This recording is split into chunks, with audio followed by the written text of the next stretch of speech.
Morning students, BCom part second year EAFM first के अंतर्गत राजस्थान में आर्थिक पर्यावरण इकोनॉमिक एनवायरनमेंट इन राजस्थान के संबंध में आज हम चर्चा करेंगे। और इसमें हम आज चर्चा करेंगे ग्रामीण वित्त के बारे में, रूरल फाइनेंस के बारे में। देखिए, ऑनलाइन और ऑफलाइन क्लासेस के अंतर्गत काफ़ी कुछ पाठ्यक्रम हमारा पूरा हो गया है EFM फर्स्ट के अंतर्गत, लेकिन आज हम कुछ जो महत्वपूर्ण अध्याय हैं इनके बारे में हम विशेष तौर से आपको बताएंगे।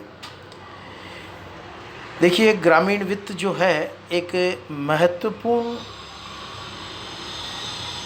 योगदान देते हैं हमारे कृषि की व्यवस्था में, कृषि विकास की व्यवस्था में महत्वपूर्ण योगदान देते हैं। आर्थिक जगत में अर्थव्यवस्था को सुचारू रूप से चलाने के लिए वित्त की आवश्यकता होती है।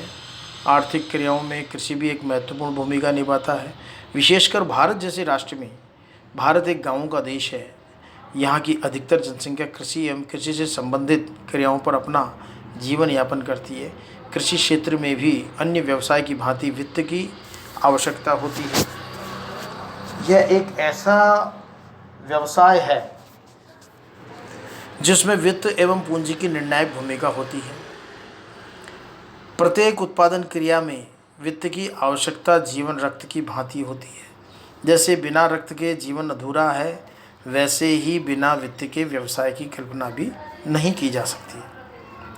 हरित क्रांति के पश्चात से कृषि क्षेत्र में तकनीकी ज्ञान के प्रसार, उर्वरक एवं कीटनाशक दवाइयों का कृषि क्षेत्र में अधिक प्रयोग, उन्नत किस्म के बीज, सिंचाई के नए साधनों का उपयोग, विद्युत का उपयोग, कृषि यंत्रीकरण, उर्वरक, खाद आदि ने वित्त की भूमिका अहम कर दी है। ग्रामीण वित्त का क्या आशय है? देखिए, ग्रामीण वित्त से आशय धन का वह भाग है जिसका उपयोग उत्पादन एवं उत्पादकता बढ़ाने में किया जाता है। इसमें उत्पादकता वृद्धि के लिए प्राप्त किया गया ऋण एवं उपभोग ऋण आपका कृषकों की दक्षता में वृद्धि में सहायक होते हैं, वह भी सम्मिलित होते हैं। किसानों को भूमि सुधार, मकान, कुआं बनवाने, खाद एवं बीज खरीदने का लागत का भुगतान, जीवन यापन आदि हेतु लिए गए अल्पकालीन एवं दीर्घकालीन ऋणों को सम्मिलित किया जाता है। कृषि एवं ग्रामीण वित्त की आवश्यकता या महत्व क्या है? भारत एक कृषि प्रधान देश है। यहाँ की अधिकांश जनता गांवों में निवास करती है, जैसा कि हम जानते हैं। इसका जीवन मुख्यतः कृषि पर ही निर्भर करता है। कृषि के साथ साथ लघु एवं कुटीर उद्योग भी जीवन यापन के प्रमुख साधन हैं। अधिकांश ग्रामीण जनता अनुत्पादक कार्यों के लिए ऋण लेती है। गरीबी, बेरोजगारी, अज्ञानता, सामाजिक कुरीतियों में जकड़ी होने के कारण ऋणग्रस्तता में वृद्धि हुई है। इससे उन्हें और ज़्यादा वित्त कृषि कार्यों के लिए तथा अन्य उपयोगी कार्यों के लिए लेना पड़ता है। इससे ऋण भार बढ़ता चला जाता है। ऋण प्राप्ति के स्रोत भी कृषक परंपरागत स्रोत महाजनों, सेठ, साहूकारों पर निर्भर ज़्यादा है। संस्थागत साख की आवश्यकता पड़ती है, जो कम ब्याज, आसान शर्तों पर तथा किस्तों में भुगतान सुविधा के साथ प्रदान करते हैं। ग्रामीण वित्त की आवश्यकता निम्न कार्य हेतु पड़ती है, जैसे कि पुराने कर्ज का भुगतान करना है, रीपेमेंट ऑफ ओल्ड डेब्ट। भारतीय जो कृषक है पीढ़ी दर पीढ़ी ऋणों में ही डूबता रहता है। अनेक बार किसानों को मजबूरन साहूकार या महाजन से ऋण लेना पड़ता है। समय पर चुकता न कर पाने की वजह से वह साहूकारों के चंगुल में फंसता चला जाता है और फिर पुराने कर्ज को चुकाने के लिए कृषक को नया ऋण लेना पड़ता है। वित्तीय संस्थाएं इस कार्य हेतु भी ऋण देती है। अनेक बार सूखा या अकाल के कारण फसल न होने अथवा खराब फसल होने से दोबारा खेती करने हेतु, परिवार का पालन करने हेतु एवं पुराने ऋण बाप दादाओं का ऋण चुकाने के लिए भी किसान को ऋण लेना पड़ता है। इसी तरह से अनुत्पादक कार्यों हेतु भी, नॉन प्रोडक्शन वर्क के लिए भी ऋण लेना पड़ता है। कई बार किसान को शादी ब्याह के लिए, जन्म, मृत्यु, भोज, मुंडन जैसे अनुत्पादक कार्यों हेतु ऋण लेना पड़ता है। और वह ऋणों के जाल में फंसता चला जाता है। कृषि जमीन खरीदने के लिए भी उसको ऋण लेने की आवश्यकता होती है। किसान को स्थायी संपत्तियां जैसे भूमि है, कुआं बनवाने, ट्रैक्टर मेड बनवाने, पंप सेट जैसे स्थायी कार्यों हेतु जिनमें दीर्घकालीन अवधि के लिए बड़ी धनराशि की आवश्यकता होती है, इसके बिना कृषक को कई महत्वपूर्ण कार्यों में बाधा आ जाती है, अतः ऋण लेना ही पड़ता है। कृषिजन्य पदार्थों के लिए पूंजी के बिना किसी भी कार्यों को संपन्न नहीं किया जा सकता है। छोटे किसानों से लेकर मजदूर, दस्तकार, कारीगर, बड़े किसान आदि सभी को वित्त की आवश्यकता कम ज़्यादा मात्रा में पड़ती है।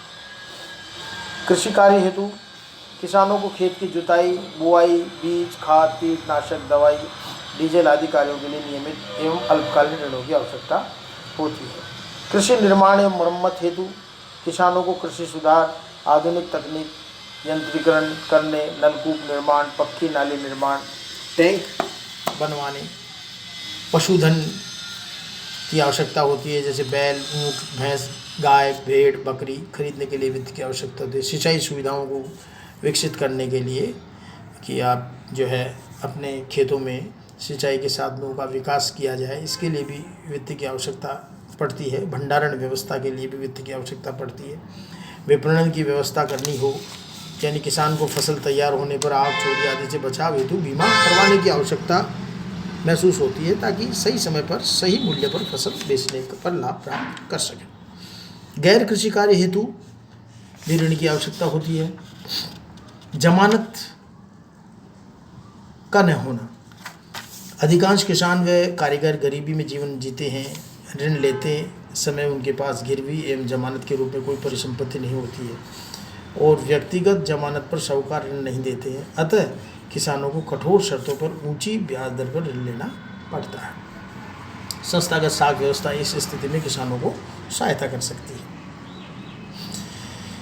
इसी तरह से आकस्मिक आवश्यकता हेतु किसानों को कई बार आकस्मिक आवश्यकता की पूर्ति हेतु भी ऋण लेने की आवश्यकता होती है, जैसे अकाल है, बाढ़, भूकंप, महामारी, अतिवृष्टि, ओलावृष्टि, शीतलहर, जानवरों की मौत, पंप सेट, ट्रैक्टर व अन्य यंत्रों का खराब होना आदि, इन सब आकस्मिक आवश्यकताओं के समय भी वित्त की आवश्यकता किसानों को होती है।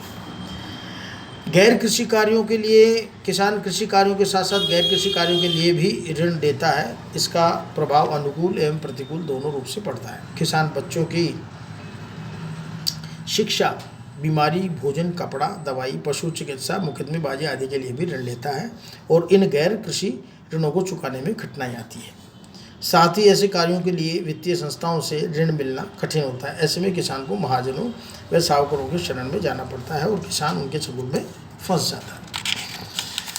भंडारण भी एक महत्वपूर्ण व्यवस्था होती है, किसान के लिए आवश्यक व्यवस्था होती है और इसके लिए भंडार व्यवस्था का होना आवश्यक होता है।